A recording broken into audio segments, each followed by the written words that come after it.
Nagising si Audrey mula sa mahimbing na pagkakatulog. Naramdaman niyang mas sumihigpit pa ang pagkakayakap ng kamay ng katawan sa likod niya. Nilingon niya ito at hinalikan sa labi. "Wake up, sleeping prince." Hinawakan niya isang pisngi nito at muling hinalikan. Ilang sandali pa ay tumugon nito na ikinangiti niya. "Gising na. Umaga na." Putol niya sa halik. Ngunit mas hinigpitan pa nito ang pagkakayakap sa kanya at lalong nagsumiksik sa kanyang leeg. 5 minutes more.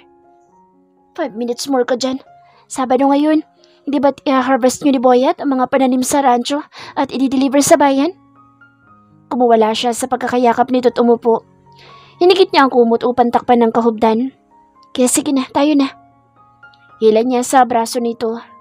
Pupungay-pungay namang umupo sa Jake at humikab.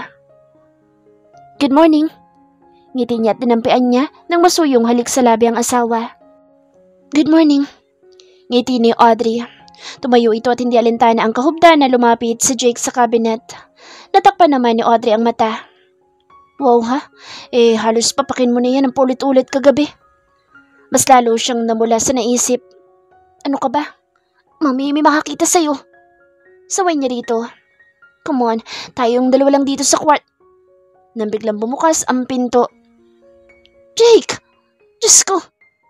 At agad iyong nagsara. Nalalaki naman ang mga matang tumingin si Audrey sa asawa at binato ng unan. "Sira, ulo ka talaga." Natatawang sinalo naman ni Jake ang unan. "What? It's just Nanay Rosa. Saka nakita niya na rin naman na ito noon." "What? Nung bata pa ako." Dinampot naman ni Audrey ang kung ano sa kama at muling ibinato sa tumatawang asawa. "Magkaiba yung noon sa ngayon. Sira ka." Muling sinalo ni Jake ang ibinato niya. "Nice." Tatango-tango nito saad at ibinalandra ang pink niyang panty. Yun pala ang naibato niya. Namumulan tumayo si Audrey sa kama at tinakbo ang asawa. "Akin na Napatili siya nang hinablot nito ang kumot sa kanyang katawan. Ngayon ay parehas na silang hubad. "Baliw ka!" Sigaw niya nang buhatin siya nitong parang prinsesa at tumatawang ipinasok sa loob ng banyo. Magkasabay na bumaba ang dalawa na bagong ligo sa kusina. Hindi talaga siya tinigilan ni Jake at dinala pa siya sa rurok kaninang naliligo sila. Nabutan nilang naghahanda ng umagahan sila Martha, Sally at Nanay Rosa. Umupo sila ni Jake sa magkatabing upuan. Lumanghap siya sa amoy na niluluto ni Nanay Rosa. Ang bango?" Nakangiti niyang sabi na ikinalingon ng matanda at ngumiti. Kumuha naman ng sliced bread si Jake sa lamesa at kinagatan iyon bago isinubo sa kanya na kinagatan naman niya. Ilang minuto pa at inihain na sa kanila ang pagkain. Nilagyan ni Sally ng juice ang mga baso. Si Martha naman ang nag-aayos ng mga kubyertos at si Nanay Rosa ang naglalapag sa mesa ng nilutong pagkain. "Martha, magdagdag ka ng 4 pang pinggan para sumabay na kayo sa amin ni Jake. Tawagin mo na din si Boyet." Nakasanayan na kasi nilang kasabay ang mga itong kumain sa hapag lalo na't wala namang masyadong gawain sa bahay. "Sige po." Nilingon naman ni Audrey ang katabi na kanina pa pala nakatitig sa kanya. "What?"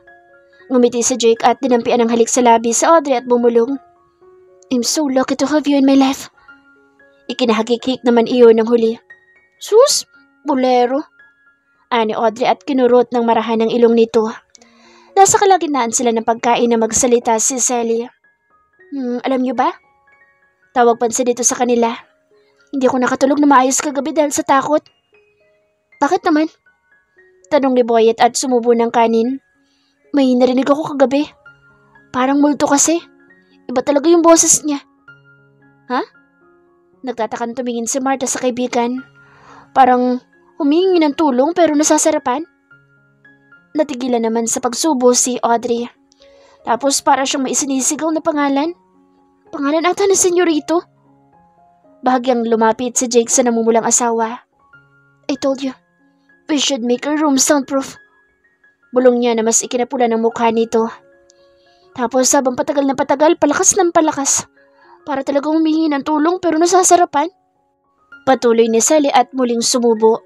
Nasamid na si Audrey sa pagkakataong iyon at agad naman siyang inabutan ng tubig ni Jake na siya namang tinanggap. "Hala, okay lang kayo, senyorita? Narinig niyo rin po ba yung multo kagabi? Yung..."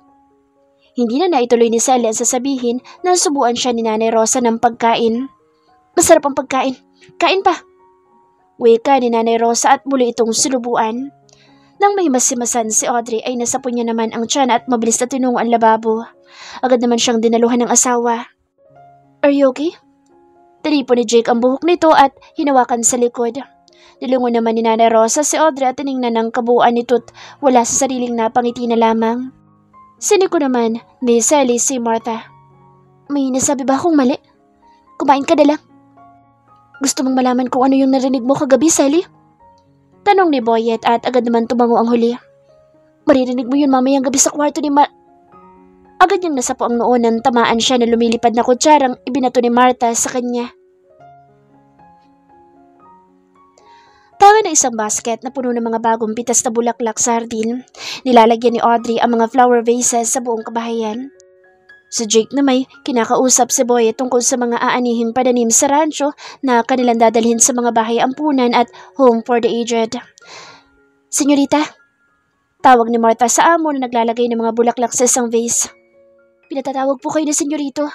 Nasa likod bahay po siya. Salamat, Martha. Inilapag niya ang hawak na basket at pumunta sa kinaroroonan nito. Nabutan ni Audrey si Jake na may hawak na black stallion na kabayo at kausap si Boyet. Love, lapit ni Jake sa asawa. Para saan ang kabayo? Tanong ni Audrey at lumapit kay Boyet na hawak ang tali ng kabayo. Naku senyorita, medyo agresibo yan. Natigilan si Boyet nang hawakan ni Audrey ang kabayo sa ulo. Ba't lokong kabayo to Pag sa ibang babae na kasama ni Sir ayaw magpahawak? Nakagat na lamang ni Jake ang ibabang labi dahil sa sinabi ni Boyet. Wish she didn't hear it. Lumapit siya sa asawa. Seems like Jonathan likes you. Yeah? Ngiti ni Audrey at hinimas ang ulo ng kabayo na ikinahalinghing nito. I'm going to the ranch para tulungan yung ibang tauhan. Doon, naanihin ng mga pananim. Wanna come? Oo naman. Excited na tugon ni Audrey. Pwede ba natin isama sila Nanay Rosa at yung dalawa? Para naman maipaganda namin kayo ng pananghalian. Sure. Boyet, ikaw na bahala sa sasakyan. Tango ni Jake sa lalaki na agad namang sumunod. Magbibihis lang ako. Paalam ni Audrey. You don't have to. Baka hubarin ko lang din yan mamaya. He smirk. She madly stares at him. That makes him chuckle. Just kidding. Pero malay mo. Hindi na ako sasama. Anya at nagmarch ang papasok ng bahay ngunit mabilis siya nitong hinablot sa kamay at ikinulong sa mga bisig. I really love it kapag nakabusangot ang mukha mo. Aangal na sana siya nang muli itong nagsalita. Lalo kang gumaganda. Namumulang napayuko na lamang habang kagat ang ibabang labi. Kilig ka? Tanong ng lalaki. Tinakpan niya ang sobrang pulang mukha gamit ang mga palad. Tumatawang muli siyang niyakap ni Jake sa mga bisig nito. Wearing a very simple white dress, Audrey looks at her reflection on the mirror. Hinayaan niya lang na nakalugay ang maalon niyang buhok at tanging baby powder lang inilagay sa mukha. Pinaresan niya ang suot ng rattan sandals. Pagkababa, nakita niya si Sally na may bitbit na malaking kaldero at iilang gamit panluto. Nilapitan niya ito at kinuha ang ibang gamit dito. Salamat, senyorita. Ngiti ni Sally sa amo. Sa Nanay Rosa. Nasa likod na po sila nila Martha at inaayos ang ibang gamit na dadalhin. Pagkarating sa likurang bahagi ng bahay ay agad silang dinaluhan ni Martha at Nanay Rosa upang kunin ang dalawang gamit. Ako na dyan, senyorita. Kuha ni Martha sa dala ni Audrey at inilapag sa likod ng owner-type jeep na sasakyan. Okay na ba lahat, Martha? Tanong ni Nanay Rosa na nakasakay na sa sasakyan. Opo. O siya, halina kayo at baka kanina pa naghihintay ang mga iyon sa atin. Nagsisakayan naman ang mga ito sa jeep kung saan si Boyet ang magmamaneho. Sasakay na sana si Audrey nang pigilan siya ng kamay ni Jake. Where do you think you're going to ride? Ha? Dito. Turo ni Audrey sa jeep kung saan nakasakay na ang lahat. Nope, you're going to ride Jonathan with me. Lingon ni Jake sa kabayong nag-aabang. Ride me, honey. No, you already did last night. Tukso na Jake dito. Agad naman pinamulahan si Audrey. Ewan ko sa'yo. Sasabay ako kina Nanay Rosa. Marcha ni Audrey papunta sa sakyan kung saan tumatawang nakatingin sa kanila ang mga nakasakay dito. Hey! Natatawang hablot ni Jake sa braso ni Audrey. I'm just teasing you. Hiling niya dito palapit sa kabayo. Hinawakan siya ni Jake sa magkabilang bewang at isinampas sa kabayo. Sumampa na rin ito sa likuran niya. You go ahead, Boyet. Pinaandar naman ni Boyet ang sasakyan. He then reaches the rope of Jonathan na parang nakayakap kay Audrey mula sa likuran. Then he whispers in her ears, "You'll enjoy this ride, honey." Hindi naman nakahuma sa Audrey nang maramdaman ang mainit na hininga ni Jake na tumatama sa kanyang leeg. Napatili si Audrey nang biglang patakbuhin ng mabilis ni Jake si Jonathan. Tumatawa naman si Audrey nang maabutan nila ang sinasakyan nila Boyet. Feeling the soft touch of breeze on her face, she smiles as she felt Jake kiss her on the top of her head. Sa sasakyan, parang timang na nakatitig ang dalawang dalagita sa masayang mag-asawang nakasakay sa tumatakbong kabayo. Ay, Martha, tingnan mo, para silang Greek. Itinatakas ng demonyo isang anghel mula sa langit. Sally said. Jake, wearing a black polo and trouser, while Audrey is wearing a white dress. They indeed look like a Greek couple riding a black horse. Nakakainggit? Saad ni Martha at tinanaw ang dalawa na nauna na sa sinasakyan nila. Pwede ka namang umupo sa kandungan ko, Martha. Lingon ni Boyet sa side mirror ng sasakyan. Gusto mo sipain kita at magpagulong-gulong sa daan? Ingos ni Martha. Napakamot na lamang si Boyet sa batok at muling tinuon ang pansin sa daan. Wow! Tanging sambit ni Audrey na maibaba siya ni Jake sa kabayo. Mula sa natatayuan nila ay kitang-kita ang kabuuan ng rancho. Sa gawing kanan nila ay makikita ang mga pananim at mga nagtataas sa mga berdeng puno. Sa gawing kaliwa ay may kwadra ng mga kabayo at sa likod nito ay may espasyo kung saan maaaring pagliwaliwan ng mga kabayo. May kubo rin kung saan maaaring magpahinga ang mga tauhan. Enjoying the view? Lingon ni Jake sa asawa. No, I really like it. Masayang wika ni Audrey at tumakbo habang ang mga kamay ay nakabuka at sinasalubong ang preskong hangin. Nakatitig lang si Jake sa tumatakbong babae. He never expected na magiging ganito ang pagsasama nila. Tumigil ito sa pagtakbo at nakangiting lumingon sa kanya. Ano pa tinatayo-tayo mo dyan? Tara na! Sigaw nito. Natigilan naman si Audrey nang muling sumakay si Jake sa kabayo at may nakakalokong ngiting nakapaskil sa muka. Hey Jake, ayoko nang itim mong yan ha? Napatili naman sa Audrey nang patakbuhin nito si Jonathan papunta sa kanya. Mabilis namang kubaripas siya ng takbo palayo dito. Tumatawa naman si Jake na mas binilisan pa ang takbo ng kabayo. Mabilis niyang hinablot sa bewang si Audrey at sinampas sa harapan niya. Sira ulo ka! Hinahapong hampas ni Audrey sa dibdib ng tumatawang asawa. Itinigil ni Jake ang kabayo at bumaba. Inalalayan niya namang makababa si Audrey mula dito. Sakto namang kararating lang din nila Boyet at ibinababa na ang mga dalang gamit. Senyorito, lapit ni Mang Ernesto sa kanya. Mang Ernesto, kumusta po ang asawa niyo? Mabuti naman po.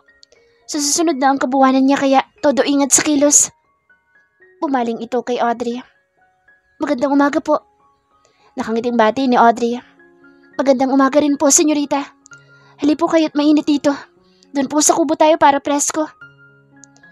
Ilang minuto pa'y nagsimula na ang mga itong anihin ang mga pananim. Ang ibang kalalakihan ay nasa kwadra at inaayos ang kulungan ng mga kabayo. Ang iba ay nagbubuhat ng mga basket na puno ng mga bagong ani. Naiwan naman ang 4 na kababaihan na nasa kubo at naghahanda ng pananghalian. Naghihiwa na ng mga patatas si Martha nang mapansin ng among babae na kumakain ng hilaw na carrots na hinihiwa nito.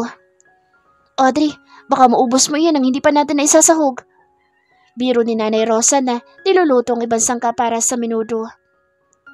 Hala, pasensya na po. Ani Audrey at binitawan ng hawak na isang slice ng carrot. Hayaan mo na at marami pa naman yan doon. Nguso ni Nanay Rosa sa mga basket ng mga bagong aning gulay. Kumuha ka na lamang doon kung gusto mong mangain yan. Sige po. Binitawan niya ang hawak at tumayo. Kukuha na sana sa Audrey ng carrot sa basket nang mahagip ng kanyang paningin ang paparating na sa Jake. Ang itim na polong suot nito ay nakarolyo hanggang siko at bukas ang 3 botones na sumisilip ang matipuno nitong dibdib. Basa din ito ng pawis kaya bumabakat din ang mga naglalakihan nitong muscles sa katawan na nagbibigay hustisya sa malapad nitong balikat. Hey! Lapit ni J.K. Audrey na may hawak na carrot sa 2 kamay. Hades? Ang sarap! Lutang na wika ni Audrey habang titig na titig kay Jake. Huh? Naguguluhang tingin ni Jake sa asawa ngunit agad din niyang nakuhang ibig nito. What do you want? May Persephone? Huh? Natauhan naman sa Audrey at agad na nag-iwas ng tingin. Hindi niya alam pero bigla siyang nakaramdam ng inis dito. Tabi dyan? Pangit! Tabi niya dito at marahas na kumagat sa hawak na carrot. Naguguluhan namang sinundan ng tingin ni Jake si Audrey. What's with her? Eksaktong 12:00 ng tanghali na matapos ang pagluluto nila. Nakahanda na ang parehabang lamesa na may mga dahon ng saging at may kanin at ulam sa gitna. Tanghali na! Tama na muna yan mga iho! Kakain na! Sigaw ni Nanay Rosa. Agad namang nagsipulasan ang mga ito. Maghugas muna ng mga kamay. May poso sa gilid ng kubo. Paalala ng matanda. Pagkatabi namang kumakain si Jake at Audrey. Sa kalagitnaan ng pananghalian, hindi maiwasan ng kwentuhan at tawanan. Narito nga tinutokso ng nakararami si Martha at Boyet. Naiinis na tinapunan ng kanin ni Martha si Boyet nang itulak si Boyet ng mga kaibigan nito kay Martha dahilan upang aksidente niya itong mahalikan sa pisngi. Ma'am Audrey? Tawag pansin ni Rodolfo kay Audrey na isa rin sa mga tauhan sa rancho. Alam niyo hubang kayo pa lang po ang nakakasakay kay Jonathan sa lahat ng mga naging girlfriend ni Senyorito? Oo nga po. Saka sa lahat ng mga babaeng nadala niya dito sa rancho, kayo pa lang po ang nakapagpaamo dun sa salbahing iyon. Dati kasi nagwawala iyon kapag may ibang nakasakay doon, bukod kay Senyorito Jake. Gatong Lilito. Madami rin palang dinadala dito ang senyorito nyo ng mga babae. Lingon ni Audrey sa katabi na diretsyong nilunok ang kinakain. Saka alam niyo po dati, nahuhuli pa po namin silang Hindi na naituloy ni Boyet ang sasabihin na bigla siyang subuan ni Martha ng sandamakmak na kanin sa bibig. Jake! Tawag ni Audrey sa asawang may kausap na isang tauhan. Sige, sabihan mo na lang din sila Mang Ernesto na itali ka mo ng mabuti mga kabayo. Tango ni Jake sa kausap sa kanilangon ang papalapit na asawa. Love! Seryoso lumapit ito sa kanya. Sasakalin ko talaga si Boyet. But should I run now?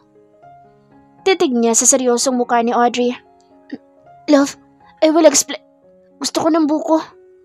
Putol nito sa kanya. What? Gulat niyang tanong. Goodness, I thought she will slap me. Sa mukha niya palang mukhang makakapanakit na. Huwag na nga. Aalis na sana ito nang pigilan niya. Okay. Tatawagan ko lang si Lito para... No!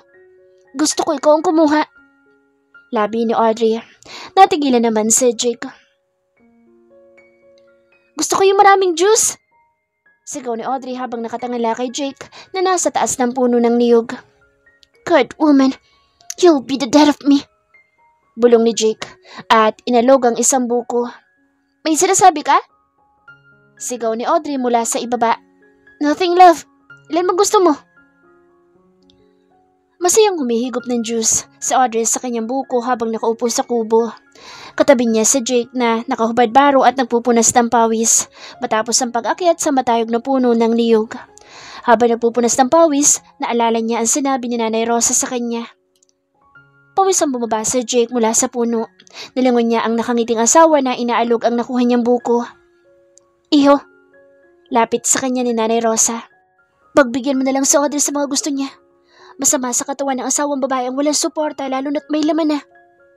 Nakangiting wika nito't lumapit sa kanaroroonan ni Audrey. I don't get her. Anya at pinunasan ang basang batok. Gusto mo? Lahad sa kanya ni Audrey sa hawak nitong buko. Sisip-sip na sana siya sa straw doon nang ilayo nito ang buko sa kanya. Kumuha ka. Anito at muling sumimsim. Woman. Naiiling na wika ni Jake at hinilot ang ulo. You're I love you. Putol nito sa kanya. You know what, Jake? I love you. Well, we could... I love you, sabi? Napaimpit si Audrey nang kabikin siya sa batok ni Jake at halikan sa labi. He can taste the juice of the coconut in her lips. He parted her lips using his tongue and taste the juice in her mouth. There. Kindat niya at hinawakan ng kamay nitong hawak ang buko at sumimsim doon saka tumayo at lumabas ng kubo. Baliw!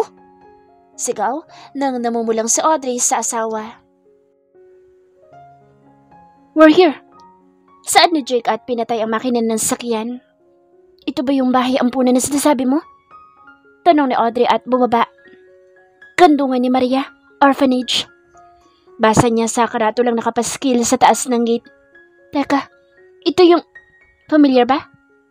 Tanong ni Jake at kinuha ang mga basket na puno ng prutas at gulay sa likod ng sakyan. Oo. Jake! Salubong sa kanila ng isang madre at nagmano si Jake.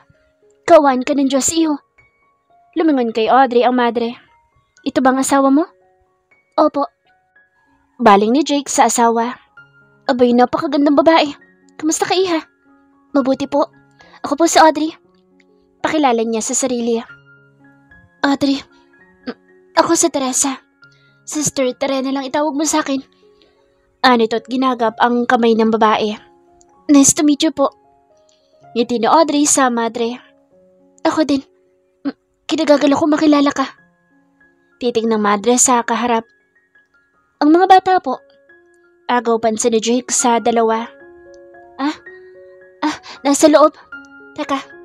Albert? Tawag nito sa isang katiwala. Tulungan mo si Mr. Jake sa mga dalahin. Anito na ikinatango naman ng katiwala. Halina kayo. Aya sa kanila nito. Hinihintay kayo ng mga bata. Pagpasok pa lang ng kordero ay maririnig na ang ingay ng mga bata. Napatigil ang mga ito sa paglalaro at bumaling sa kanila. Agad naman itong nagsitakbuhan nang makilala ang mga bagong dating. Papa Jake! Nandito na si Papa Jake! Miss ka na namin, Papa Jake! Ani ng mga ito at tali-taling nagsitakbuhan sa kinaroroonan nila at dinumog si Jake. Hey! Easy! Akala po namin hindi na kayo pupunta ulit dito. Wika ng isang batang babae na nakayakap sa isang binti ni Jake. That wouldn't happen. Sino po siya? Turo ng isang batang lalaki sa kinatatayuan ni Audrey. She's your mama, Audrey. Nakangiting saad ni Jake. Mama? Inosenteng tanong ng mga ito at bumaling kay Audrey. Hey there, little ones. Mama? May mama na tayo. Mama namin. Sigaw ng mga bata at si Audrey naman ang dinumog. Nakangiti namang tinanggap ni Audrey ang mga yakap ng mga ito. Jake. Tawag ni Sister Teresa lalaki. Po? Pwede ba tayo mag-usap? Maupo ka, iho. Lahat ng madre sa kaharap na upuan.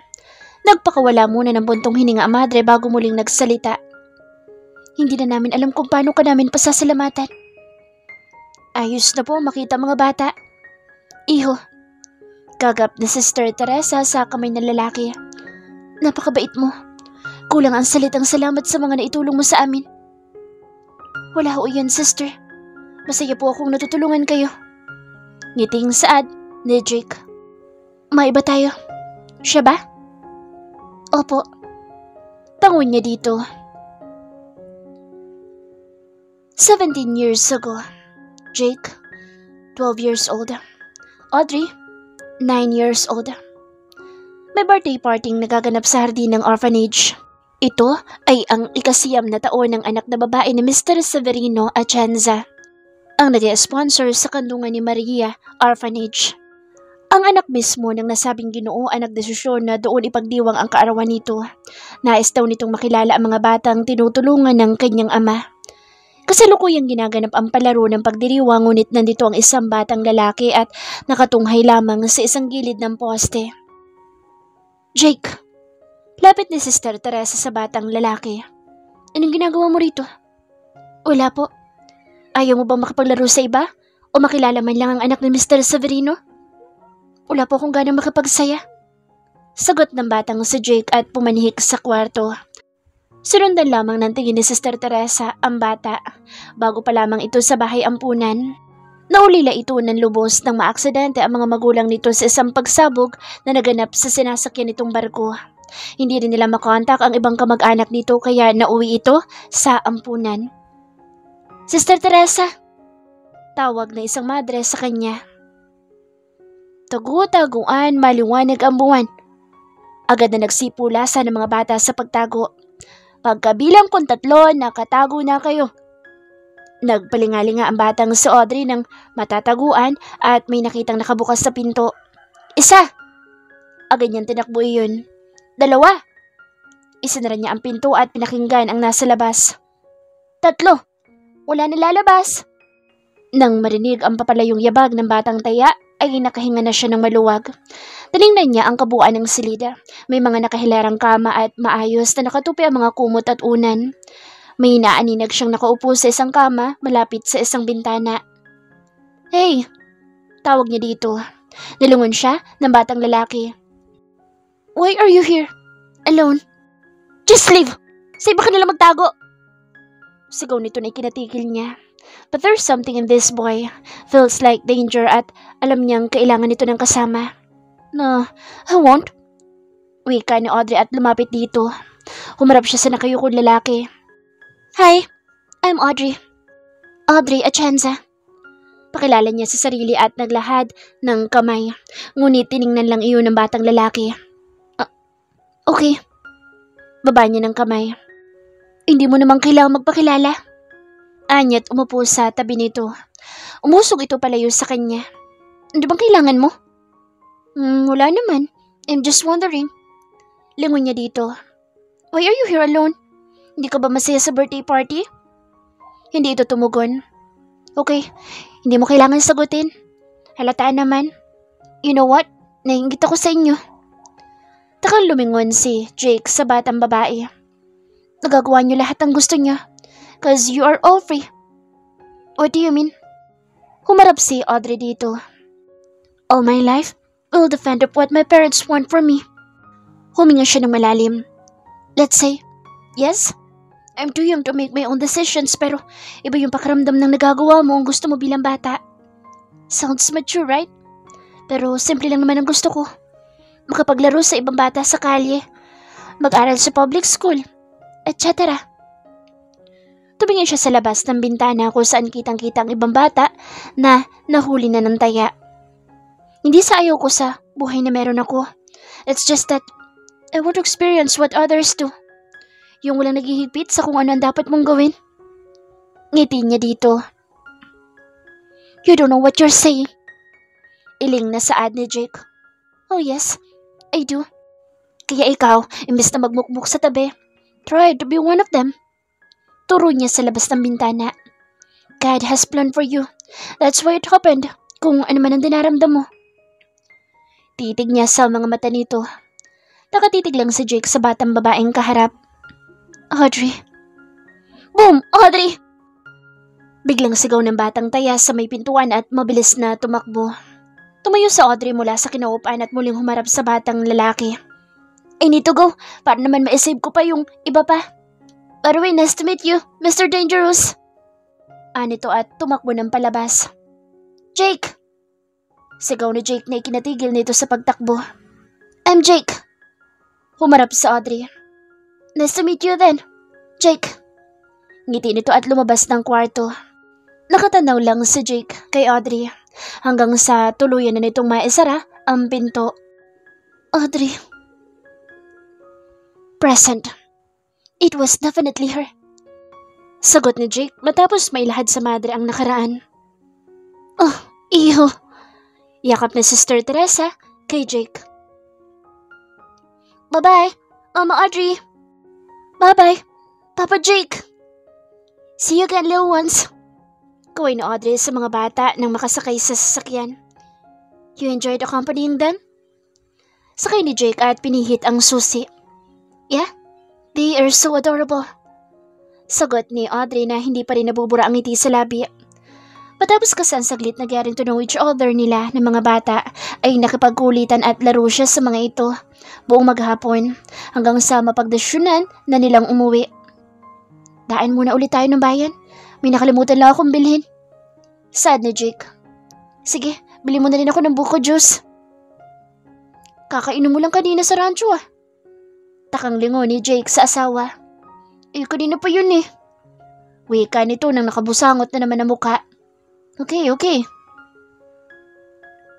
You sure dito ka lang? Tanong ni Jake at sumilip sa bintana. Tanging tangulang isinagot ni Audrey habang sumisimsim sa hawak nitong plastic ng buko juice. Okay, mabilis lang ako.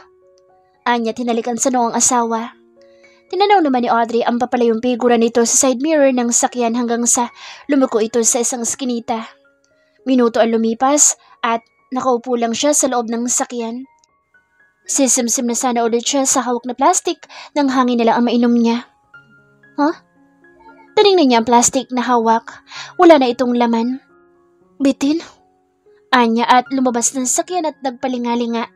Nakita niya isang kariton na nagtitinda ng buko. Agad siya lumapit dito. Kuya, magkano sa buko juice?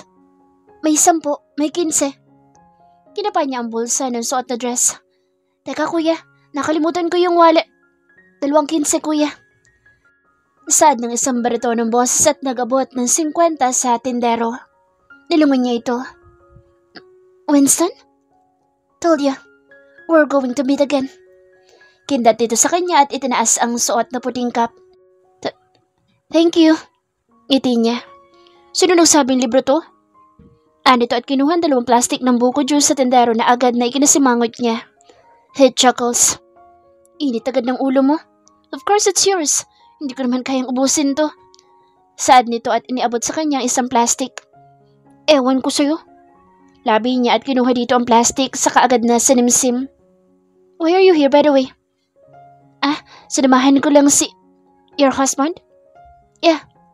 Yuko niya. About that, pasensya ka na. Hindi ko agad nasabi sa'yo. Wala yun. Nga pala, salamat dun sa nakaraan ha. You already say your thanks last time. Ngiti nito. Kahit na. Simsim niya ulit sa plastic. Wala na? Here, you can have mine. Lahat na Winston sa hawak. Naku, hindi na. No, it's okay. Sure ka ha? Anya at kinuha ang buko juice nito. Sisimsim na sana siya nang may humawak sa kamay niya at uminom doon.